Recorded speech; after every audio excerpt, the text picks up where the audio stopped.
Hello students, as you know that we have started structural organization in animals from our last video lecture, and under that chapter we have covered the epithelial tissues. In that video lecture we already covered the types of epithelial tissue, that is squamous, cuboidal, columnar, ciliated and glandular. Okay, so in this video lecture I'm going to explain the connective tissue. But before that, let's revise the epithelial once again. So in epithelial, we covered different types of epithelials, then their functions, their different types.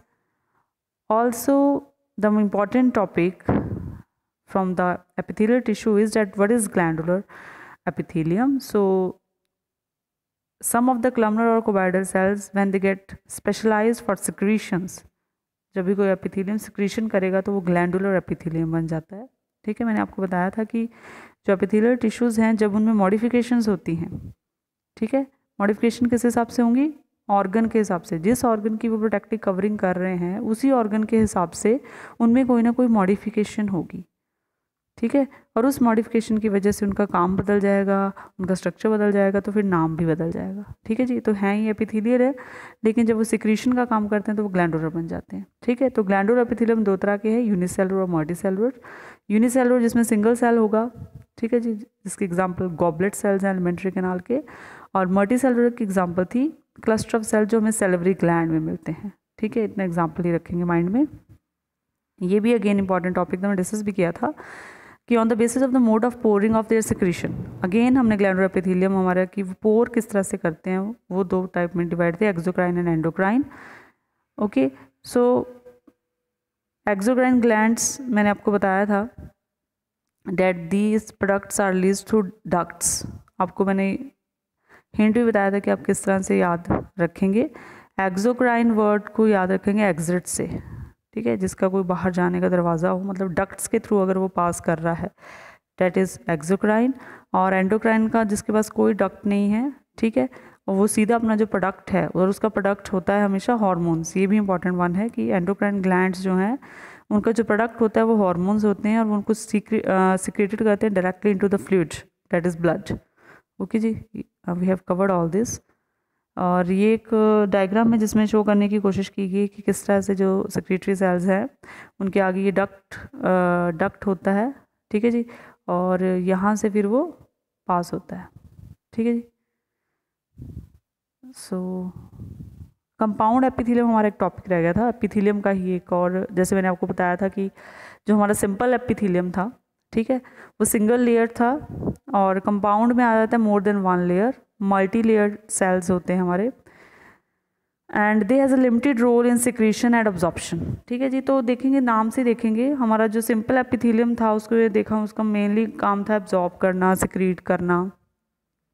ठीक है, क्योंकि single layer थी, तो single layer होगी तो single layer में से किसी भी चीज़ को पास करना, सिक्रीट करना या चीज़ों को ऑब्जॉर्ब करना ईजी रहता है. कंपाउंड आ गया, अभी लेयर ज़्यादा है, मल्टी लेयर है, तो इसका मेन फंक्शन होगा प्रोवाइड प्रोटेक्शन. ठीक है, जितनी ज़्यादा लेयरिंग होती उतनी प्रोटेक्शन होगी.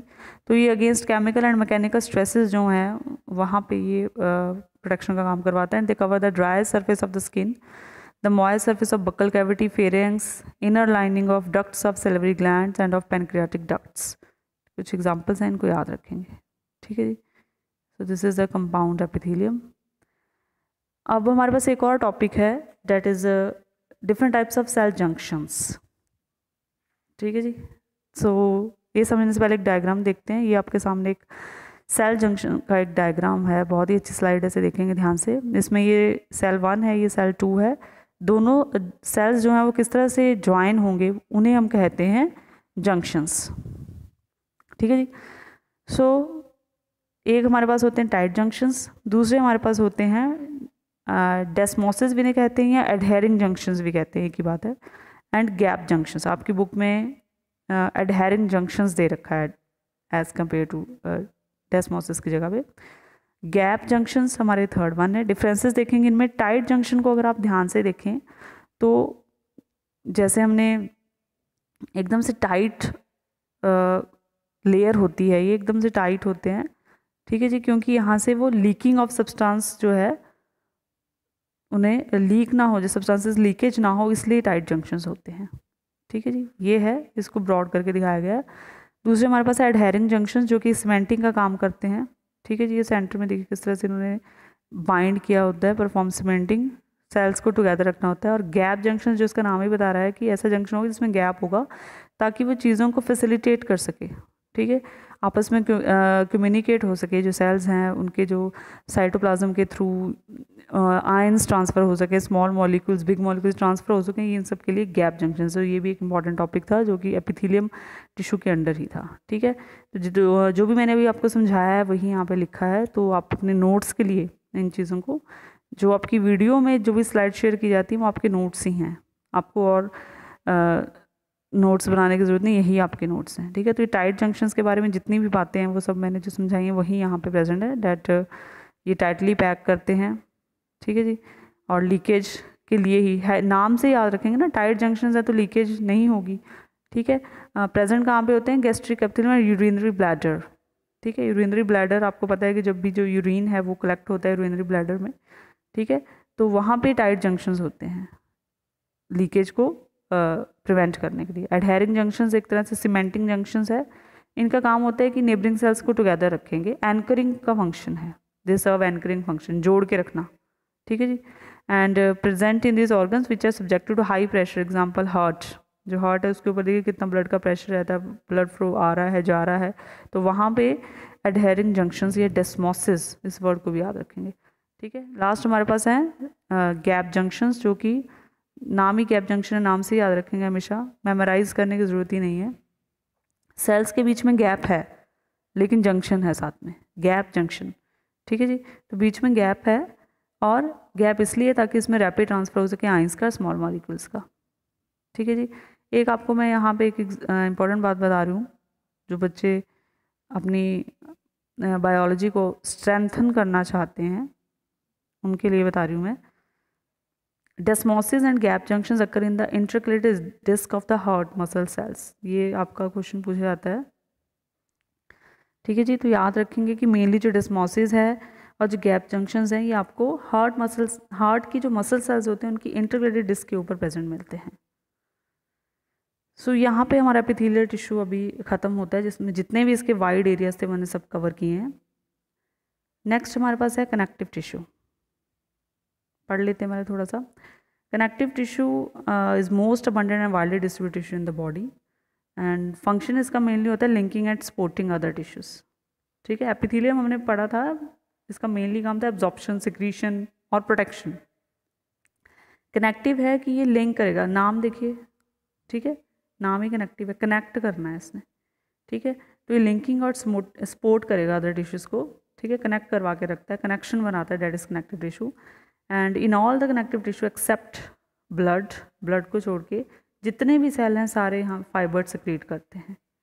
ठीक है, fibres of structural proteins, the cells secrete fibres, जितने भी सेल्स हैं सभी फाइबर्स को सेक्रीट करेंगे। कौन से फाइबर होते हैं, स्ट्रक्चरल प्रोटीन के फाइबर हैं, जिनका नाम है कोलेजन एंड इलास्टिन। ठीक है जी, कोलेजन एंड इलास्टिन। और ये जो फाइबर्स हैं यही mainly strength, elasticity and flexibility provide करते हैं to tissues. And cells also secrete mucopolysaccharides which form matrix. मैं आपको बताती हूँ ये मैट्रिक्स क्या है, इंटरसेलुलर स्पेसिस क्या है, आगे टर्म समझते हैं कुछ इसको। और कनेक्टिव टिश्यू को समझने से पहले आपको इंपॉर्टेंट टर्म्स का पता होना चाहिए कि क्या है। ये आपके सामने कुछ यहाँ पे सेल्स हैं। ठीक है, क्योंकि टिश्यू जो है वो सेल्स, नंबर ऑफ सेल्स का बना होता है। सेल्स के बीच में ये जो स्पेस होगी इसे हम इंटरस्टिशियल स्पेस कहेंगे। ठीक है जी, और जब इस स्पेस में कोई जेल लाइक सब्सटेंस हो, जेल लाइक तो उसे मैट्रिक्स और ग्राउंड सब्सटेंस कह देते हैं, और अगर फ्लूइड टाइप सब्सटेंस हो तो उसे इंटरस्टिशियल फ्लूइड कह देते हैं। ठीक है, तो ग्राउंड सब्सटेंस, मैट्रिक्स, ये जब भी टर्म्स आएंगी तो आप ध्यान रखेंगे। अब देख लेते हैं मेनली कनेक्टिव टिश्यू। जैसे मैंने आपको बताया कि जो कनेक्टिव टिश्यू है मेनली कनेक्शन का काम करेंगे, तो मेनली 3 तरह के हैं ये, लूज, डेंस, स्पेशलाइज्ड। ठीक है, तो अब जो लूज है ऑब्वियसली इसमें जो पैकिंग है इसके अंदर सेल्स की वो लूज होगी, इसीलिए नाम लूज रखा है। डेंस में डेंस होगी, और स्पेशलाइज सेल थोड़े डिफरेंट होंगे। ठीक है जी, लूज आगे 2 तरह के हैं, areolar and adipose. Dense, regular and irregular. और स्पेशलाइज्ड में हमारे पास आते हैं cartilage, bone and blood. Let's move to the one by one now. यहाँ पे आपको एक पार्ट दिखा रही हूँ मैं बॉडी का, स्लाइड में एक बॉडी का एक पार्ट है, ठीक है, जहाँ पे बोन्स ज्वाइन कर रही हैं। ये स्लाइड आपको ये दिखाने के लिए है कि कनेक्टिव टिश्यू का एक्चुअल नाम कनेक्टिव क्यों बना है, ठीक है। इस टिश्यू के जितने भी पार्ट्स हैं, चाहे वो ब्लड है, लूज कनेक्टिव टिश्यू हैं, एडिपोज हैं, कार्टिलेज हैं, आगे हम पढ़ेंगे फाइबरस हैं, सारे जितने भी हैं ये सारे कनेक्शन का काम बना रहे हैं एक दूसरे के साथ, ठीक है। इनके बिना जो है वो बॉडी के अंदर मसल्स बोन से कैसे अटैच होंगी, बोन से कैसे अटैच होगी, मूवमेंट कैसी होगी आइंस की, बोन्स की कैसे मूवमेंट होगी, सारा जो कनेक्शन है वो कनेक्टिव टिश्यू की वजह से ही है, ठीक है जी। सो ये मैंने आपको बता दिया। हमारे पास मेनली लूज, डेंस और स्पेशलाइज्ड है, तो हम लूज देख रहे हैं अभी। लूज़ मैंने आपको बताया था कि इसमें जो पैकिंग है वो बहुत ही ज़्यादा लूज़ है। मेनली हम इसमें ये देखेंगे कि इसमें जो सेल्स हैं वो कोलेजन फाइबर्स प्रोड्यूस करते हैं। ये हैं वो कोलेजन फाइबर्स जो कि आगे स्ट्रेंथ, इलास्टिसिटी, ये सारी चीज़ें प्रोवाइड करते हैं, ठीक है। कोलेजन फाइबर्स जो ये बन रहे हैं, ये कोलेजन फाइबर का काम क्या है? Strength, elasticity and flexibility provide करना। ओके जी, इस तरह का डायग्राम होता है लूज कनेक्टिव टिश्यू का। और लूज में सबसे पहले हम एरियोलर पढ़ते हैं। एरियोलर एंड एडिपोज दो थे हमारे पास। एरियोलर का डायग्राम हम देख रहे हैं। इसमें ये तो मैंने पढ़ लिया कि ये कोलेजन फाइबर्स हैं, ठीक है जी, ये वाले कोलेजन फाइबर्स हैं। और इसमें ये जो सेल मिल रहा है इट्स मैक्रोफेज, ठीक है जी, मास्ट सेल है एंड फिब्रोब्लास्ट है। इन सबको हम पढ़ेंगे अभी डिटेल में। सो एरियोलर टिश्यू जनरली क्या है? It join skin with the muscles. Connective है ना, कनेक्शन बनाएगा। तो एरियोलर जो है हमारा वो आया है लूज कनेक्टिव टिश्यू के अंडर, और इसका काम क्या है कि स्किन को मसल्स के साथ जोड़ेगा, ठीक है। It join skin with the muscles, okay. It support internal organs also and helps in the repair of tissues. जैसे कि मैं देखा डायग्नोस में फिब्रोब्लास्ट है, मैक्रोफेजेस है, मास्ट सेल है। तो फाइब्रोब्लास्ट का काम तो ये दीज सेल्स फाइबर्स प्रोड्यूस करेंगे of collagen and elastin. Macrophages जो हैं वो नाम बता रहे हैं इनका, ठीक है। फेज का मतलब खाना होता है, मैक्रो हो गए हमारे बैक्टीरिया या अदर जर्म्स, ठीक है जी। तो ये फेगोसाइट्स होते हैं जो कि बैक्टीरिया वगैरह को एनगल्फ करते हैं। और मास्ट सेल्स जो हैं वो हिस्टामिन, हेपेरिन एंड सेरोटोनिन को सिक्रीट करते हैं। ये क्या है ये मैं आपको आगे बताती हूँ, ठीक है। समझ में आ गया आपको? एरियोलर टिश्यू एक बार फिर से देख लेते हैं क्या था एरियोलर टिश्यू। कनेक्टिव टिश्यू हमारे पास 3 तरह के थे, लूज, डेंस, स्पेशलाइज्ड, ठीक है। जिसके अंडर लूज कैटेगरी के सेल्स आए हुए जिसमें हम एरियोलर एडिपोज पढ़ रहे हैं। एरियोलर का जब हमने डायग्राम देखा तो हमने देखा कि इसमें मेनली कोलेजन फाइबर्स हैं, ठीक है जी, और साथ में मास्ट सेल है, फिब्रोब्लास्ट और मैक्रोफेजेस है। मैक्रोफेजेस हमें पता लग गया कि जो बैक्टीरिया वगैरह को एनगल्फ करेगा, ठीक है। फिब्रोब्लास्ट इसका नाम ही बता रहा है, फाइबर्स प्रोड्यूस करेगा फॉर द इलास्टिसिटी। और तीसरे हमारे पास मास्ट सेल थे, ठीक है जी, जो कि हिस्टामिन, हेपेरिन एंड सेरोटोनिन को सिक्रीट करेंगे। अब ये देख लेते हैं ज़रा क्या है इनके फंक्शंस पहले। एरियोलर टिश्यू में जो हमारे पास ये हिस्टामिन, हेपेरिन एंड सेरोटोनिन है। हिस्टामिन जो होता है मेनली एलर्जिक जो रिएक्शंस है उनको प्रिवेंट करता है बॉडी में, ठीक है जी। और सेरोटोनिन जो है ये मेनली ब्लड क्लॉटिंग, जब ब्लड क्लॉटिंग जो हो बॉडी में, जब जो हेपेरिन जो है वो ब्लड क्लॉटिंग को, ब्लड वेसल्स में ब्लड क्लॉटिंग ना हो जाए, ठीक है, इसीलिए काम आता है। हिस्टामिन एलर्जिक रिएक्शंस के लिए है। हेपेरिन आपका है कि ब्लड वेसल्स के अंदर ब्लड की क्लॉटिंग ना हो जाए, उसके लिए है। और सेरोटोनिन है, इसमें वैसोकंस्ट्रिक्टर ये प्रोड्यूस करता है, जो कि जब भी आपको चोट वगैरह लगती है तो एकदम से जो ब्लड वेसल रप्चर होती हैं तो उनको कॉन्ट्रैक्ट और उनको कंस्ट्रिक्ट करवाता है सेरोटोनिन, ताकि उनसे ब्लड और फ्लो ना होता रहे, ठीक है। तो ये हमारे इनके काम थे जो कि मास्ट सेल्स क्रिएट करते हैं। तो वेरी इंपॉर्टेंट है मास्ट सेल का function, specially for the students who want to strengthen their biology, okay. So join skin with the muscle, ये रखेंगे माइंड में कि एरियोलर टिश्यूज कौन होते हैं? जो स्किन को मसल्स के साथ ज्वाइन करते हैं। उसके बाद हमारे पास एडिपोज टिश्यू है, जिनको हम फैट डिपोजिशन टिश्यूज भी कहते हैं, फैट स्टोरर्स भी कहते हैं, ठीक है। ये एडिपोज टिश्यूज ऐसे जो फैट ड्रॉपलेट्स को स्टोर करके रखते हैं। तो पढ़ लेते हैं पहले। इट स्टोर फैट्स, तो जहाँ पे भी फैट स्टोर होगा वो इंसुलेटिंग लेयर का ही काम करेगा, हीट प्रोड्यूस करेगा, ठीक है जी। एंड कुछ इंपॉर्टेंट बातें देख लेते हैं इसके regarding. Extra nutrient consumed by an individual are stored in the form of fat in adipose tissues. जो भी एक्स्ट्रा मटेरियल हम कंज्यूम होता है बॉडी में, जो यूज़ नहीं होता है, वो बाद में फैट सेल बनते हैं। एंड व्हेन इंडिविजुअल एक्सरसाइज और फास्ट फॉर लॉन्गर ड्यूरेशन, ये जो फैट स्टोर्ड होता है एडिपोज टिश्यूज में, it undergo oxidation to provide energy to the individual, as result individual loses body weight. Okay, and adipose tissue also form है जैसे कि insulating layer below the skin के अंदर एक इंसुलेटिंग लेयर बनाता है। जो एनिमल्स हैं कोल्ड एरियाज में, they have a thick layer of fat below their skin, that is से हम ब्लबर कहते हैं। Again an important word to prevent the body heat loss. ये मल्टीपल चॉइस क्वेश्चंस में छोटे छोटे क्वेश्चंस है जो बच्चे थोड़ा सा डिफरेंट करना चाहते हैं, एंट्रेंस के लिए तैयार करना चाहते हैं, वो माइंड में रखेंगे सारी चीज़ें, ठीक है। जहाँ पे भी नोट वर्ड लिखा है वो सारे क्वेश्चंस इम्पॉर्टेंट है। ओके, तो हमने लूज़ कर लिया, ठीक है। अब हम कर रहे हैं डेंस कनेक्टिव टिश्यू। डेंस में हमारे पास दो तरह की वैरायटी है, डेंस रेगुलर और डेंस इरेगुलर, ठीक है। देखते हैं क्या डिफरेंस है। डेंस रेगुलर जो है उसके अंडर आती है लिगामेंट, आपने पहले ही पढ़ा हुआ है 9th में। लिगामेंट होते हैं जो बोन को बोन से कनेक्ट करते हैं, ठीक है। It is very elastic and has considerable strength. Sprain is cause due to the excessive pulling of ligament. Sprain होता है मोच का आना, मोच जब भी आती है तो लिगामेंट्स जो होते हैं वो पुल हो जाते हैं, ठीक है। जो चीज़ बोन को बोन से कनेक्ट करती है उसे हम लिगामेंट कह रहे हैं। टेंडन जो है हमारे वो आते हैं मसल टू बोन कनेक्ट करते हैं। ये कैटेगरी है डेंस रेगुलर कनेक्टिव टिश्यू की। अब इसका नाम देखिए, डेंस रेगुलर है तो इट मीन्स इसका जो स्ट्रक्चर होगा वो डेंस होगा, ठीक है। तो ये है हमारे डेंस रेगुलर कनेक्टिव टिश्यू, जिसमें इस तरह के बंडल्स होते हैं और बीच में ये कोलेजन फाइबर जो हैं वो बंडल की शेप में होते हैं, ठीक है। यहाँ पे आपको लिगामेंट और टेंडन शो करने की मैंने कोशिश की है, ठीक है जी। लिगामेंट हमारे बोन टू बोन अटैच करेंगे तो दोनों बोन्स हैं, ठीक है। ये दोनों बोन्स है, बीच में ये जो दिख रहा है आपको दिस इज लिगामेंट। और टेंडन हमारा मसल टू बोन होता है, तो ये मसल है, साथ में ये बोन है, तो ये हमारा टेंडन है।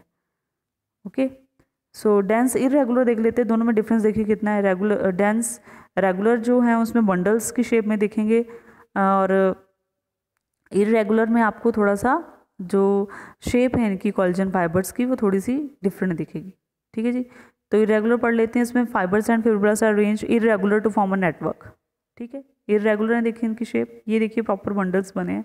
तो इरेगुलर के नाम से हम लिखेंगे कि ये इसमें जो फाइबर्स एंड फिब्रोब्लास्ट होते हैं they are arranged irregular to form a network, and a layer of this tissue is called periosteum surround the bone, and a layer of the tissue called perimysium surround the muscles.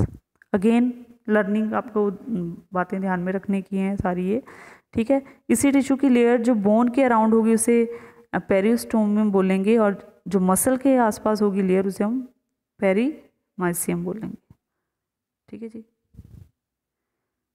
So connective tissue में हमने अभी क्या क्या cover कर लिया है, देखिए हमने पढ़ा था कि कनेक्टिव टिश्यू हमारे पास 3 तरह के मिली, लूज हैं, डेंस हैं और स्पेशलाइज्ड हैं। तो लूज में एरियोलर कवर कर लिया हमने, एडिपोज कवर कर लिया, एडिपोज हमारे फैट सेल वाले थे, ठीक है। एरियोलर हमारे थे जो कि कोलेजन फाइबर और हिस्टामिन मास्ट सेल फिब्रोब्लास्ट ये वाले थे। रेगुलर और इरेगुलर हमने कर लिया, जिसमें स्ट्रक्चर का डिफरेंसेस था, इसमें इरेगुलर ही अरेंज थे, इसमें रेगुलर थे, ठीक है। और लास्ट हमारे पास है स्पेशलाइज्ड, जिसमें हम करेंगे कार्टिलेज बोन एंड ब्लड, ठीक है जी। तो सबसे पहले कार्टिलेज देख लेते हैं। कार्टिलेज होता है कि आप लोगों ने पहले भी पढ़ा है वैसे सारी चीज़ें, कि एक तरह का होता सॉलिड ही है लेकिन एक फ्लेक्सिबल कनेक्टिव टिश्यू है। कनेक्टिव टिश्यू फ्लेक्सिबिलिटी है इसमें, बोन की तरह हार्ड नहीं है। It cover bone surface at joints, bone के जहाँ भी बोन के सरफेस होंगे, बोन जो जॉइंट्स के ऊपर जनरली आपको मिलेगा। अपना नोज़ की टिप पे आप देखेंगे ईयर का जो पिन्ना है, ये जो ट्रैकिया है वो सारा कार्टिलेज से बना है, ठीक है। कॉन्ड्रोसाइट्स टर्म याद रखेंगे, सेल्स कार्टिलेज के जो सेल्स होते हैं उन्हें हम कॉन्ड्रोसाइट्स कहते हैं, ठीक है। अब इस डायग्राम को देखेंगे ध्यान से, इसमें कॉन्ड्रोसाइट्स दिख रहे हैं आपको, हमें पता चलेगा कार्टिलेज के जो सेल्स होते हैं उनको हम कॉन्ड्रोसाइट्स कहते हैं, ठीक है। और जिस स्पेस के अंदर, जिस चीज़ के अंदर ये कॉन्ड्रोसाइट्स होते हैं उसे लैक्यूने बोलते हैं। सिंगल होगा तो लैक्यूना होगा, प्लूरल फॉर्म है तो हमने ई लगा दी, दैट इज लैक्यूने। और ये मैट्रिक्स है, वो आपको मैंने बता दिया था कि जो भी इंटरसेलुलर स्पेसिस होंगी उन्हें मैट्रिक्स कहेंगे। सो यहाँ देखेंगे अभी कार्टिलेज, ठीक है, ये बोन है, और यहाँ पे आपको आर्टिकुलर कार्टिलेज के बारे में बताया है, ठीक है। सो कार्टिलेज में हमने जो बातें करनी हैं वो हमें पता होना चाहिए, कॉन्ड्रोसाइट्स क्या है, ठीक है जी। और इनका जो सरफेस मैट्रिक्स होता है उसे कॉन्ड्रोइटिन कहते हैं, ठीक है जी। और इसमें जो आपने कार्टिलेज के बारे में आपको पता होना चाहिए कि जितने भी हमारे वर्टिब्रेट एम्ब्रियोज हैं, most of the cartilages in vertebrate embryos are replaced by bone in adults, ठीक है। पहले कार्टिलेज ही बनता है, फिर बाद में जैसे वो एडल्ट हो जाते हैं तो उनमें बोन्स बन जाता है, कार्टिलेज ही बोन में ट्रांसफर हो जाता है। कार्टिलेज इज प्रेजेंट, मैंने आपको बता दिया कहाँ कहाँ के पे मिलेगा आपको, ठीक है जी। चलिए अब नेक्स्ट हमारे पास है बोन। बोन आपको पता है एक तरह का hard and non playable ground substance है, जो कि calcium salts and collagen fibres होते हैं इसमें, जिसकी वजह से बोन को बहुत स्ट्रेंथ मिलती है, कोलेजन फाइबर्स और कैल्शियम साल्ट्स के डिपोजिशन की वजह से, ठीक है। तो हर बोन के अंदर मैट्रिक्स होगा, ये आपको दिखाया, ये थोड़ा इंटरनल स्ट्रक्चर दिखाने की कोशिश की है, तो पहले पढ़ लेते हैं। Bone marrow is present in hollow cavities of bones give rise to blood cells, ठीक है। जो कैविटीज़ होती हैं बोन की, उनके अंदर बोन मैरो होती है, ठीक है, जिसकी वजह से ब्लड सेल्स बनते हैं। और जो लॉन्ग बोन्स होती हैं उनमें हैवर्सन कैनाल्स होती हैं which contain blood vessels and nerve fibres, ठीक है जी। Osteocytes are present in spaces called lacunae. Red bone marrow give rise to all type of blood cells and yellow bone marrow is store house of fat, ठीक है। ये learning के लिए कुछ बातें इनको ध्यान में रखेंगे, ओके। ये आपको बताइए कि बोन एक मेन टिश्यू होता है जो स्ट्रक्चर फ्रेम बॉडी को देता है, and bone supports and protect software tissues and organs, पता है सपोर्टिंग फंक्शन है। ऑस्टियोसाइट्स इसमें एक टर्म यूज हुई है, ये बोन सेल्स को बोलते हैं, ठीक है। Bone cells are present in the spaces called lacunae, ठीक है।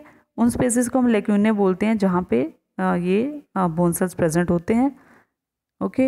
And limb bones such as long bones of the leg हैं, ठीक है, वो आपको पता है कि वो वेट बेयरिंग का फंक्शन करते हैं, and they also interact with the skeleton muscle attach to their to bring about movement का वगैरह, ये सब बोन्स की वजह से ही है। And the bone marrow in some bones is the side production of the blood cells. ये मैंने आपको बता दी, जितनी भी इंपॉर्टेंट बातें थी वो यहाँ पे हमने कवर कर ली हैं रिगार्डिंग द बोन, ओके। तो यहाँ पे कुछ डायग्राम है कि बोन का स्ट्रक्चर दिखाने की कोशिश की है। ये हावर्सन सिस्टम है, लॉन्ग बोन्स में बताया था ना, उनमें हावर्सन कैनाल्स होती हैं जिनमें ब्लड वेसल्स होती हैं और नर्व फाइबर्स होते हैं, तो वही हावर्सन सिस्टम है।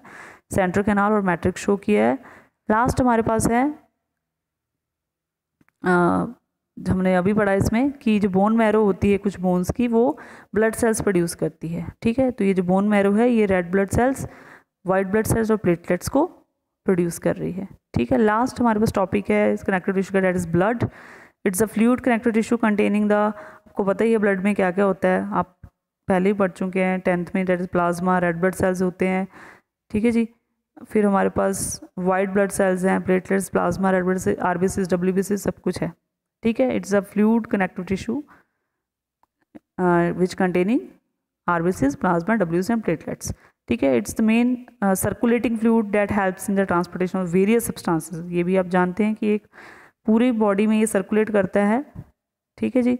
और इसका मेन फंक्शन क्या है, चीज़ों को ट्रांसपोर्ट करना है। बाकी ब्लड के बारे में हम डिटेल नॉलेज जो लेंगे वो हम चैप्टर नंबर 17 और 18 में पढ़ेंगे हम ब्लड के बारे में। अभी हम कनेक्टिव टिश्यू के अंडर इतना ही पढ़ेंगे, ठीक है। तो ये हमारी यहाँ पे एक स्ट्रक्चर आपको दिखाने की कोशिश की है कि किस तरह से जो कनेक्टिव टिश्यू है वो पूरी बॉडी का पार्ट है, ठीक है। चाहे वो बोन्स हैं, फाइबर कनेक्टिव टिश्यू हैं, कार्टिलेज हैं, एडिपोज हैं, लूज ब्लड, एवरीथिंग इज जो बॉडी में इनका कनेक्टिव, क्योंकि कनेक्शन का काम करते हैं, ओके। सो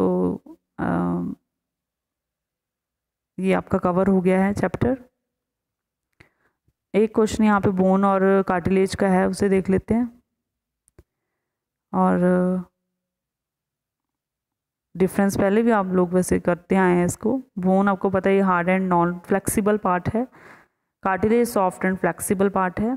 इसमें डिपोजिशन और rich deposition of minerals, calcium salts होते हैं, और कार्टिलेज में इस तरह की कोई डिपोजिशन नहीं होती है, ठीक है। बोन्स में कैविटीज़ होती हैं जिसमें बोन मैरो होता है जो कि आगे ब्लड बनाता है। इसमें कैविटीज़ एंड मैरोज जो हैं वो एब्सेंट होती हैं।